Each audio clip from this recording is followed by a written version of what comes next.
Hello साथियों, नमस्कार। मैं कन्हैया, आपके अपने परिवार के स्टडी में स्वागत है। आइए मैं इस क्लास में आप लोगों को सामान्य हिंदी यानी जिस भी प्रयोगिता में, जिस भी सरकारी जॉबों में, परीक्षाओं में हिंदी पूछी जाती है, उसके लिए ये बहुत इम्पोर्टेंट क्लास है। हर रोज इसी चैनल पे आप लोगों को सुबह 10 बजे ये वीडियो अपलोड कर दिया जाएगा। अगर आप लोगों को हिंदी पढ़ना है तो इस वीडियो को, इस चैनल को सब्सक्राइब करके बेल आइकन दबा लीजिए ताकि आपको हर वीडियो हर रोज मिल जाए। इसमें आप लोगों को एकदम बेसिक रूप से बताया जाएगा और अगर एक भी प्रश्न इधर से उधर हो जाता है तो कहिएगा। चलिए आइए देखते हैं। हिंदी क्या होता है कि अपने विचारों का आदान प्रदान करने के लिए हम लोग हिंदी एक माध्यम होता है। हिंदी का प्रयोग करते हैं जब अपने विचारों का आदान प्रदान करना होता है तो हम लोग हिंदी माध्यम से हम लोग आदान प्रदान करते हैं। ठीक है, तो हिंदी क्या है? हिंदी एक भाषा है। क्या है? एक भाषा है। ठीक है, हिंदी एक भाषा है। आप लोग, हिंदी एक भाषा है तो जब हम लोग भाषा से प्रयोग करते हैं तो आइए हेडिंग डाल लीजिए भाषा और इसको समझिए, फिर बाद में लिखिएगा। जब हम हिंदी वह साधन है, हिंदी भाषा वह साधन है जिसके द्वारा हम अपने विचारों का आदान प्रदान करते हैं। तो चलिए ये लिखिए, वह भाषा वह साधन है जिनके द्वारा हम अपने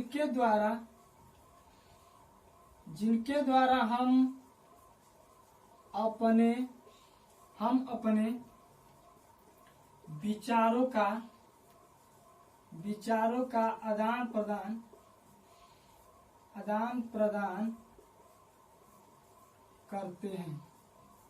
प्रदान करते हैं। ठीक है, भाषा के द्वारा ही हम अपने विचारों का आदान प्रदान करते हैं। ठीक, आदान प्रदान कैसे कर सकते हैं? या तो मौखिक रूप हो सकता है या तो लिखित रूप हो सकता है। जैसे हम एक व्यक्ति से सामने बात करेंगे तो मौखिक रूप हो जाएगा। अगर किसी अधिकारी को मान लीजिए विशेष रूप से हमें कोई बात कहनी हो या पत्रक देना हो तो उसको हम क्या करेंगे? मौखिक रूप को लिखित भाषा में बदल के उसको लिख के दिया जाता है, तो इसी को हम क्या कहते हैं? लिखित भाषा कहते हैं। और जब सामने वाले को बोलते हैं तो मौखिक भाषा करते हैं। ठीक है, तो जब हम ये भाषा जो होती है, भाषा दो रूप से व्यक्त की जाती है। ठीक है, भाषा दो रूप से व्यक्त की जाती है।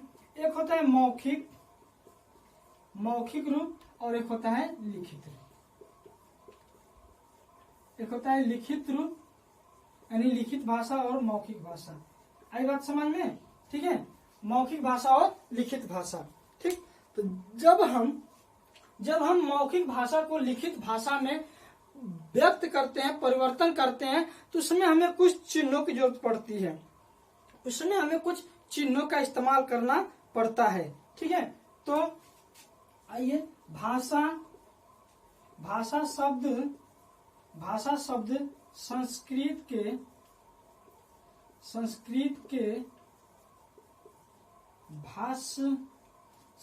के भाष्य शब्द से, ठीक है, भाषा शब्द संस्कृत के भाष्य धातु से बना है। संस्कृत के भाष्य धातु से बना है, जिसका अर्थ होता है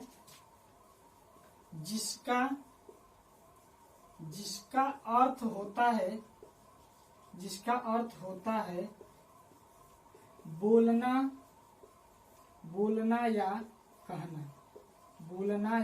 कहना। ठीक है, अपनी ये जो भाषा है संस्कृत के भाष्य धातु से बना है और इसका इस्तेमाल हम बोलने या कहने में प्रयुक्त करते हैं। ठीक है, तो जब हम मौखिक भाषा को लिखित भाषा में परिवर्तन करते हैं तो कुछ हमें चिन्हों की जरूरत पड़ती है।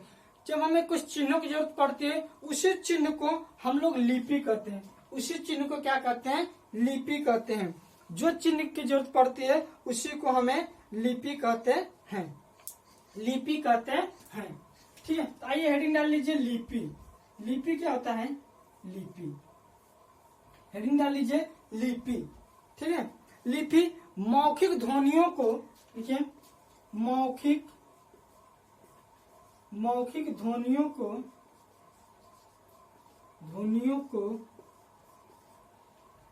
मौखिक ध्वनियों को लिखित रूप में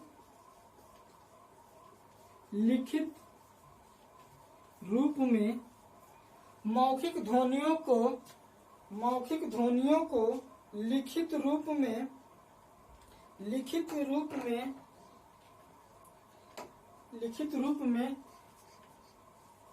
व्यक्त करने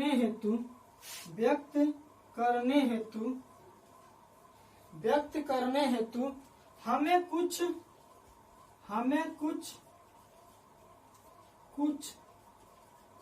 चिन्हों की आवश्यकता होती है। ठीक है, जब हम मौखिक भाषा को लिखित भाषा में परिवर्तन करते हैं तो उसको ही मौखिक ध्वनियों को लिखित भाषा में परिवर्तन करते हैं तो उसके द्वारा उससे हमें कुछ चिन्हों की जरूरत पड़ती है। उसी को हम लोग क्या कहते हैं? लिपि कहते हैं। आई बात समझ में? लिपि कहते हैं। ठीक है, क्या कहते हैं? लिपि कहते हैं। यहाँ तक सबको समझ में आया? यहाँ तक किसी को दिक्कत है? किसी को यहाँ तक कोई दिक्कत है? कमेंट करके जल्दी से बताइए।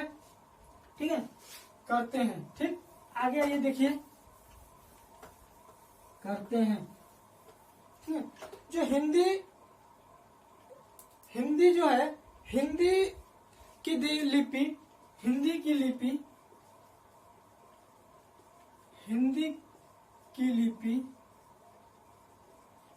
लिपि देवनागरिक होती है। देवनागरी। हिंदी की लिपि देवनागरी। ठीक है, और इसी प्रकार अंग्रेजी की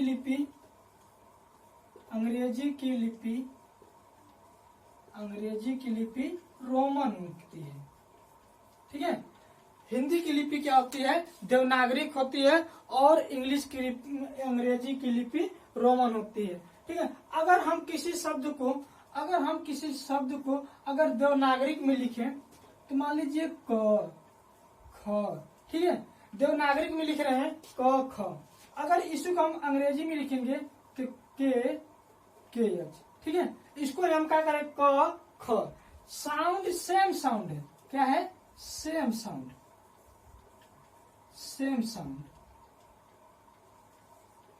हम दोनों को क्या करें? एक करें, लेकिन लिख क्या रहे हैं? इसका चिन्ह क्या है? इसका चिन्ह अलग है, इसका चिन्ह अलग है।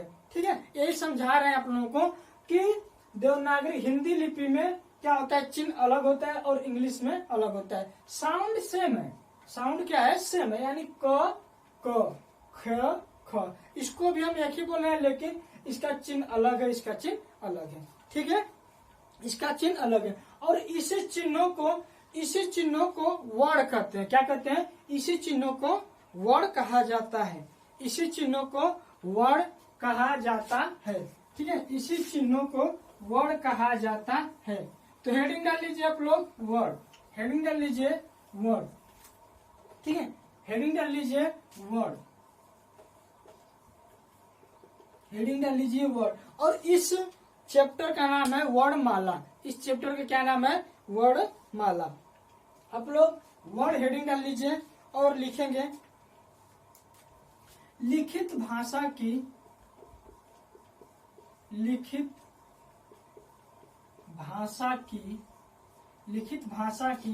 सबसे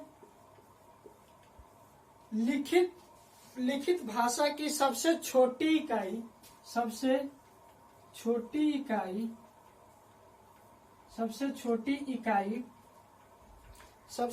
इकाई जिनका और टुकड़ा नहीं हो सकता है। जिनका और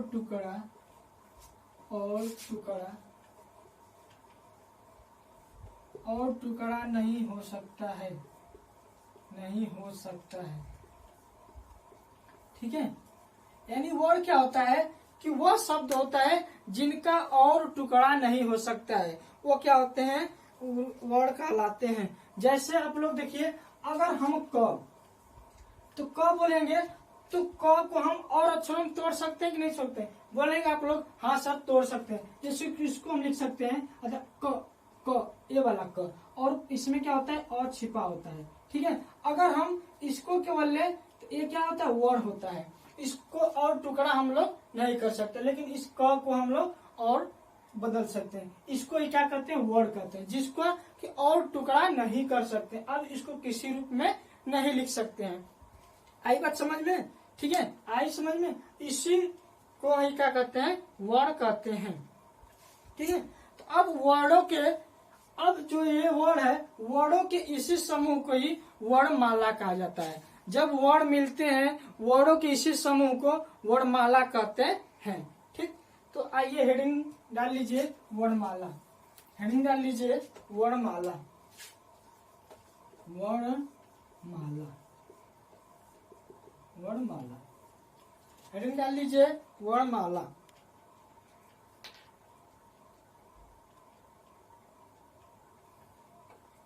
चलिए लिखिए, वर्णमाला में वर्णों के व्यवस्थित क्रम को, वर्णों के व्यवस्थित क्रम को वर्णमाला कहते हैं। व्यवस्थित क्रम को वर्णमाला कहते हैं, ठीक है। जब ये वर्ण है, इसी को अगर व्यवस्थित क्रम में लिख देंगे तो इसी को क्या कहते हैं, वर्णमाला कहते हैं। इसको ही वर्णमाला कहते हैं। और हिंदी वर्णमाला को मुख्य रूप से दो भागों में बांटा गया है। हिंदी वर्णमाला को मुख्य रूप से दो प्रकार होते हैं। हिंदी वर्णमाला के मुख्य रूप से दो प्रकार होते हैं। मुख्य रूप से दो प्रकार होते हैं। यहाँ पे लिख लीजिए, वर्णमाला। वर्णमाला कितने प्रकार के होते हैं, दो प्रकार के होते हैं। वर्णमाला कितने प्रकार के होते हैं, दो प्रकार के होते हैं। पहला होता है स्वर। पहला होता है स्वर और दूसरा होता है व्यंजन। इसी वर्णमाला को दो भागों में दो रूपों दे दिया गया और इसको कहा गया स्वर और इसको कहा गया व्यंजन, ठीक है। इसको कहा गया स्वर और इसको कहा गया व्यंजन, ठीक है। आइए इसको हम ऊपर लिख देते हैं, ठीक है। चलिए, वर्णमाला दो प्रकार के होते हैं और इसको ही क्या कहते हैं, इसको ही क्या कहते हैं, वर्णमाला। वर्णमाला दो प्रकार के होते हैं, ठीक है। पहला होता है स्वर, पहला होता है स्वर और दूसरा होता है व्यंजन, दूसरा होता है व्यंजन, ठीक है। अब स्वर में क्या होते हैं, स्वर में स्वर, हमारा स्वर पूरा 13 होते हैं और व्यंजन होते हैं 52। व्यंजन होते हैं 52। स्वर वर्णमाला में स्वर होते हैं 13 और व्यंजन होते हैं 52। आइए लिख के दिखा देते हैं आप लोगों को। अ, आ, छोटी, बड़ी, छोटा ऊ, बड़ा ऊ, ए, ऐ, ओ, औ और ऋषि। और ये जो होते हैं दो अंक और अ जो होते हैं ये अयोगवा होते हैं। क्या होते हैं, अयोगवा होते हैं, अयोगवा होते हैं। अंक और अयोगवा होते हैं, ठीक है। अगर मानक रूप से पूछा जाए, स्वर तो पूरे 13 होते हैं, अगर मानक रूप से पूछा जाए, ये मानक रूप होता है, मानक रूप। मानक रूप से पूछा जाए तो 11 होते हैं, मानक रूप से पूछा जाए तो 11 होते हैं। पूरा स्वर कितना होता है, 13। अगर मानक रूप से पूछा जाए तो 11 होते हैं और दो क्या होते हैं, अयोग वा होते हैं, ठीक है। अंक और अयोग वा होते हैं, ठीक है। अगर इन परीक्षाओं में पूछा गया कि मानक रूप से स्वर कितने होते हैं तो साथियों आप बताएंगे 11। अगर मूल रूप से पूरा पूछा जाएगा तो आप बताएंगे 13। आई बात समझ में? यहाँ तक समझ में आया सबको? ठीक है, मूल रूप से 13। ठीक है, अगर व्यंजन को कहा जाए व्यंजन तो क्या होता है कि ख ग घ ङ च छ ज झ न ट ठ ड ढ ळ त थ द ध न प फ ब भ म।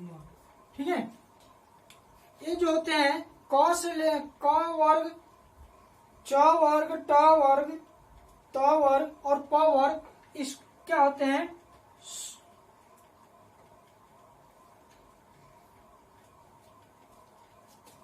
ये जो होते हैं स्वतंत्र, ये स्वस्थ व्यंजन होते हैं, स्वस्थ व्यंजन होते हैं। क्या होते हैं?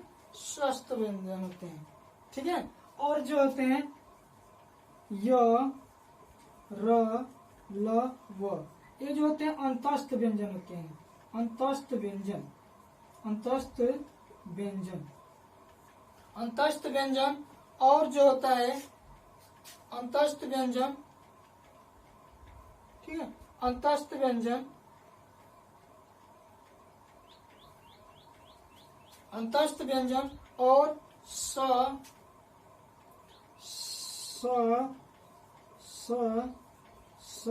ह, ये जो होते हैं ऊष्म व्यंजन होते हैं, ऊष्म व्यंजन, ऊष्म व्यंजन जिसको बोलने से थोड़ी गर्मी होती है, स रगड़ के आता है, ऐसा लगता है कि गर्मी से बोल रहे हैं स। ठीक है, और अंतस्थ यानी अंदर से आवाज आती है। ठीक है, और ये जो होता है, ये जो होता है छतरी छ, छतरी छ, तरैया तरह और ज्ञानी ग और ये सरल। ठीक है, ये जो होते हैं, ये जो होते हैं संयुक्त व्यंजन होते हैं। कौन सा व्यंजन होता है? संयुक्त व्यंजन। ठीक है, संयुक्त व्यंजन, इसमें आ जाते हैं र और ए। ठीक है, अब ये पूरे क्या हो जाएंगे? 52। ठीक है, ये जो होते हैं स्थल स्वस्थ व्यंजन होते हैं, इसको लिख लीजिए आप लोग ऐसे, स्वस्थ व्यंजन। ठीक है, ये क्या होते हैं? स्वस्थ व्यंजन होते हैं, ये अंतस्थ व्यंजन होते हैं और ऊष्म व्यंजन और ये संयुक्त व्यंजन। ठीक है, ठीक, तो ये क्या होते हैं कि हिंदी वर्णमाला में स्वर 13, व्यंजन 52। ठीक, अगर मानक स्वरूप से पूछा जाए तो स्वर की संख्या क्या बताएंगे? 11। अगर मूल रूप से पूछा जाएगा तो 13। अगर अयोगवार पूछा जाए तो अंक और अ होते हैं, अंक और अ होते हैं। आई बात समझ में? और व्यंजन पूरा हमारा 52 होता है। क से लेके प वर्ग तक स्वस्थ व्यंजन होते हैं, य वर्ग वाले अंतस्थ व्यंजन होते हैं, स वर्ग वाले ऊष्म व्यंजन होते हैं और छतरी छ वाले व्यंजन संयुक्त व्यंजन होते हैं। ठीक है, यहाँ तक सबको समझ में आया? यहाँ तक किसी को कोई दिक्कत? यहाँ तक किसी को कोई दिक्कत? ठीक है, यहाँ तक बताइए किसी को कोई दिक्कत है? ठीक है, आप लोग यहाँ तक किसी को कोई दिक्कत है? कमेंट करके जल्दी से बताइए। अगर किसी को कहीं भी डाउट है तो कमेंट सेशन में लिखकर अभी बता दे, वो मैं कमेंट देख के आप लोगों का वो भी क्लियर कर दूंगा। ठीक है, तो आज के लिए इतना ही रखते हैं। बाकी अगले क्लास में, कल वाली क्लास में आप लोगों को हम पढ़ाएंगे स्वर पढ़ाएंगे, एकदम एक एक पॉइंट बेसिक रूप से आप लोग को बताएंगे। इससे पहले आप लोग HW में जितनी सारी परिभाषाएं हैं, सबकी सब परिभाषाएं आप लोग लिख लें, ये क्या कर लेंगे? याद कर लेंगे। जैसे लिपि की परिभाषा, भाष्य की परिभाषा, ठीक है, हिंदी की परिभाषा, वर्ड की परिभाषा, वर्णमाला की परिभाषा, ये सब क्या होगा? आप लोगों के लिए HW है। इन सब का परिभाषा आप लोग याद कर लेंगे। ठीक है, तभी आप लोगों को आज आगे पढ़ने में और बेहतरीन समझ में आएगा और क्लास को मजे से हम लोग लेंगे। ठीक है, तो आज के लिए इतना ही रखते हैं, फिर मिलते हैं अगली क्लास में। आज के लिए जय हिंद, जय Bharat. Take care, bye bye.